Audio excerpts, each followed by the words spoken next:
안녕하세요 여러분, 아침밥 왔습니다. 새해 첫날 아침밥을 준비하면서 하나님께서 또 특별한 감동을 주시는데요. 정말 시대를 아우르고 또 어떤 환경의 제한을 받지 않는 이사야를 통해서 우리의 모습과 또 새해 다짐을 하게 됩니다. 여러분, 이사야는 유대인이었잖아요. 그런데 사실 이 이사야서의 내용은 그때 당시 유대인이 받아들이기 쉽지 않은 내용이었어요. 이방의 구원 이런 것들이 상상할 수 없는 특히 오늘 내용을 보면 이방인이 제사장이 된다는 얘기도 있거든요. 받아들일 수 없는 내용인데 그것을 적고 있어요. 정말 하나님의 사람들은 시대를 넘는 사고와 또 안목이 있음을 다시 한번 보게 되었습니다. 하나님은 지금까지 전적인 은혜에 의해서 값없이 구원을 주실 것을 약속하셨습니다. 그리고 오늘 본문에서는 그 구원받은 백성이 어떻게 살아야 되는지 거기에 대해서 얘기하고 있습니다. 물론 우리의 행위가 구원의 조건이 되는 것도 아니고 우리의 행위에 의해서 구원이 취소되는 것도 아닙니다. 그렇지만 마치 우리가 대한민국 시민으로서 뭔가를 해서 대한민국 시민이 된 게 아니잖아요. 부모님이 대한민국 시민이면 우리는 자연스럽게 대한민국 시민이 되잖아요. 이렇게 값없이 대한민국 시민이 됐지만 대한민국 시민으로서 권리뿐 아니라 책임과 의무가 있습니다. 마찬가지입니다. 우리가 값없이 천국 시민이 되었지만 천국 시민으로서의 권리뿐 아니라 책임과 의무가 따르는 겁니다. 구체적으로 우리는 어떤 의무와 책임을 이행해야 되는지 한번 본문에서 보도록 할게요. 1절, 여호와께서 이와 같이 말씀하시기를 너희는 정의를 지키며 의를 행하라. 이는 나의 구원이 가까웠고 나의 공의가 나타날 것임이라 하셨도다. 네, 하나님께서는 정의를 지키고 의를 행하라 이렇게 말씀하십니다.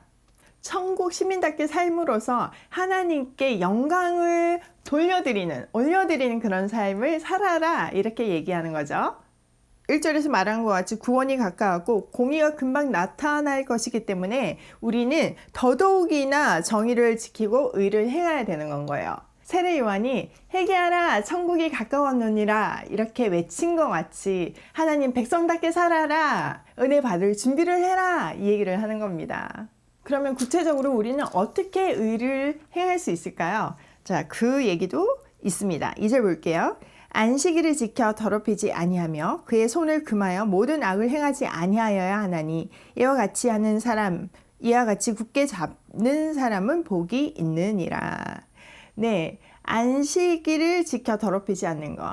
여기에는 그냥 주일마다 주일 성수하고 이 얘기를 하는 게 아닙니다. 그런 형식적인 예배는 하나님께 싫어하신다. 벌써 얘기하셨잖아요. 온 마음으로 주를 경배하며 예배할 뿐 아니라 우리의 삶이 하나님께서 기뻐 받으시기에 합당한 예배가 되어야 한다는 거죠.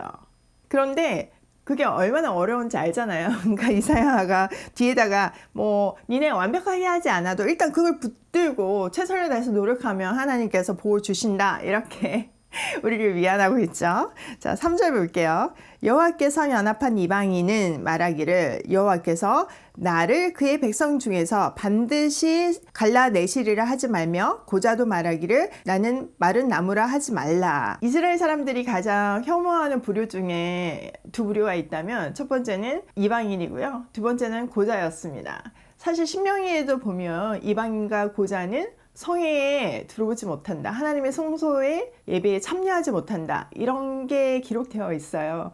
그들의 삶이 얼마나 슬펐을까요? 그렇죠? 그런데 일단은 여기서 스스로 비관하지 말라. 그렇게 위로하시며 그들도 이제는 하나님의 안식에 하나님의 예배에 연합하는 길이 열렸다. 이 얘기를 하시는 거죠. 4절 볼게요. 여호와께서 이와 같이 말씀하시기를 나의 안식일을 지키며 내가 기뻐하는 일을 선택하며 나의 언약을 굳게 잡는 고자들에게는 내가 내 집에서 내 성 안에서 아들이나 딸보다 나은 기념물과 이름을 그들에게 주며 영원한 이름을 주어 끊어지지 아니하게 할 것이며. 네, 어떤 율법의 저주, 율법의 제한 이런 것들이 다 예수 그리스도로 인해서 다 풀린 건 거예요. 이 말씀대로 이제는 혈통이나 어떤 결함이나 그 모든 것에서 벗어나서 그 어떤 것도 넘어서 주의 이름을 부르는 사람은 모두 주의 백성이 된다는 겁니다. 이 예언의 성취가 우리잖아요. 우리가 증인들이잖아요. 우리는 이방인이었지만 이제 주의 백성이 되어서 하나님께 예배를 드리고 그것을 증거하는 사람들이 되었잖아요. 자, 더 놀라운 사실은 그 다음에 있어요. 6절 볼게요.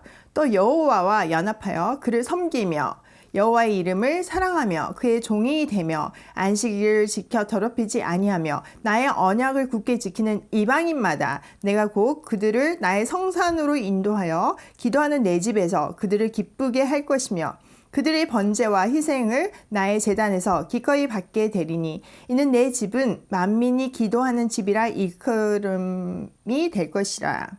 이스라엘의 쫓겨난 자를 모으시는 주 여호와가 말하노니 내가 이미 모은 백성 외에 또 모아 그에게 속하게 하리라 하셨느니라.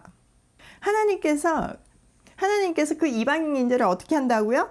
그를 섬긴다는 얘기는 간용적으로 제사장 역할을 감당한다 이런 뜻이 있거든요. 그러니까 이제 이방인이 여호와의 연합해서 여호와의 제사장이 된다는 건 거예요. 그 이름을 사랑하고 그의 종이 되어서 이제 언약을 굳게 지키는 이방인마다 다 하나님하고 연합해서 그 하나님의 집에서 예배하게 될 것이라는 거죠. 그 결과 하나님의 집은 만민이 기도하는 집이 될 것이다. 이렇게 불리게 된다는 거예요. 사실 이 말씀은요, 그때 당시 유대인들이 받아들이기가 너무나 어려운 얘기였어요.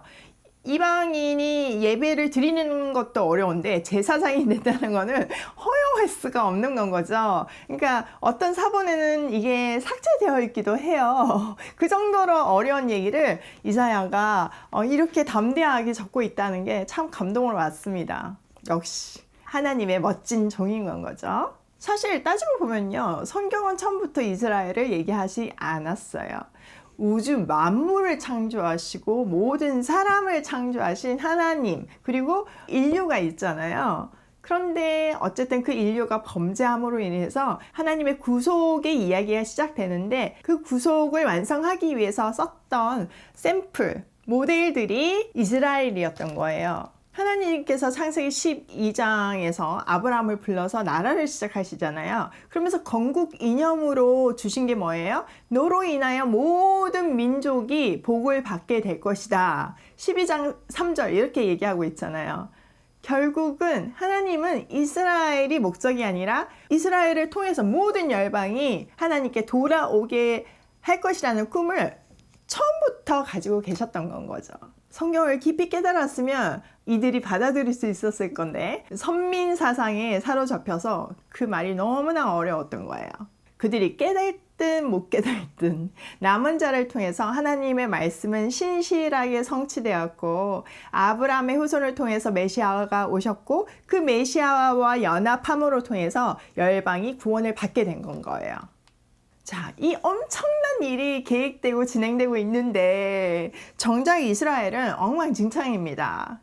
특히 리더십이 엉망인 것을 먼저 지적하고 있습니다. 들어가서 볼게요. 들의 모든 짐승들아, 숲 가운데의 모든 짐승들아 와서 먹어라. 그들의 상태가 얼마나 엉망인지 좀 짐승들이 와서 다 먹어버려. 이렇게 얘기하고 있는 거예요. 진짜 대박인데요. 네, 10절. 이스라엘의 파수꾼들은 맹인이요 다 무지하며 벙어리 개들이라 짖지 못하며 다 꿈꾸는 자들이요 누워있는 자들이요 잠자기를 좋아하는 자들이니. 이스라엘의 파수꾼은 지금 맹인이래요. 여러분, 파수꾼은 어떤 사람이에요?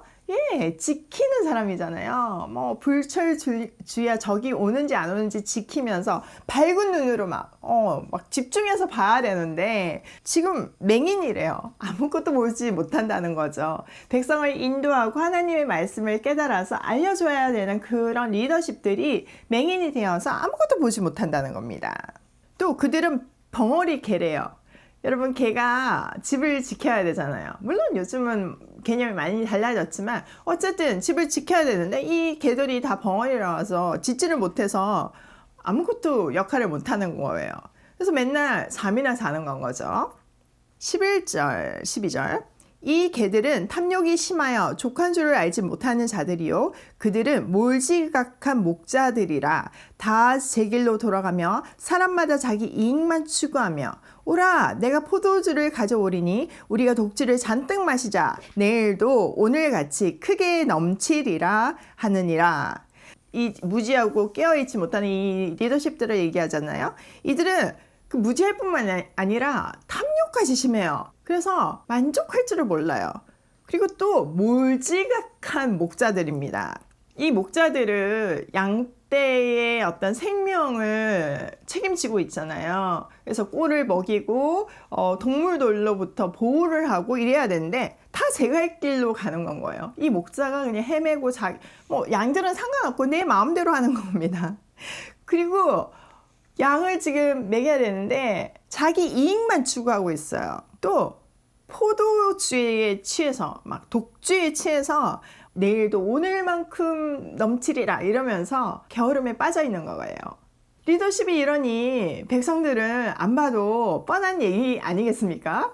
사실 이 얘기는 그들한테만 하는 얘기가 아닙니다. 우리들한테도 하는 얘기입니다. 우리 또한 구원받은 성도들이기 때문에 영적인 지도자로서의 책임이 있습니다. 하나님의 때를 알리고 어두운 세상에 빛이 되어야 합니다.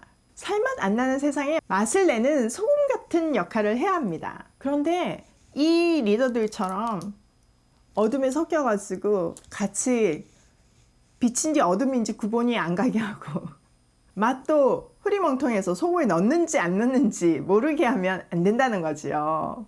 천국 시민은요 그들의 삶에서 하나님의 빛이 서려 나와야 합니다. 말씀의 빛이 하나님이 우리 안에 있는데 어떻게 사람들이 모를 수가 있겠습니까? 우리의 가장 중요하고 대단한 사역은요 내 삶의 현장에서 빛을 발하는 것입니다. 2020년 새해가 밝았습니다. 여러분 이제 일어나 빛을 발할 때입니다. 어둠을 욕하면서 신세의 한탄을 할 때가 아니라 그 어둠이 물러갈 수 있는 빛의 역할을 감당해야 합니다. 세상이 살맛이 안 난다고 투정대봤자 바뀌는 거 아무것도 없습니다. 하나님께서 우리를 통해서 살맛 나게 하라는 겁니다. 내 가정부터, 내 회사부터, 내가 속한 공동체부터 내가 맛있는 맛을 내고 빛을 발하면 되는 겁니다. 오늘도 천국 시민답게 빛을 발하며 고고싱이에요. 작심 삼일 아니고 쭉입니다.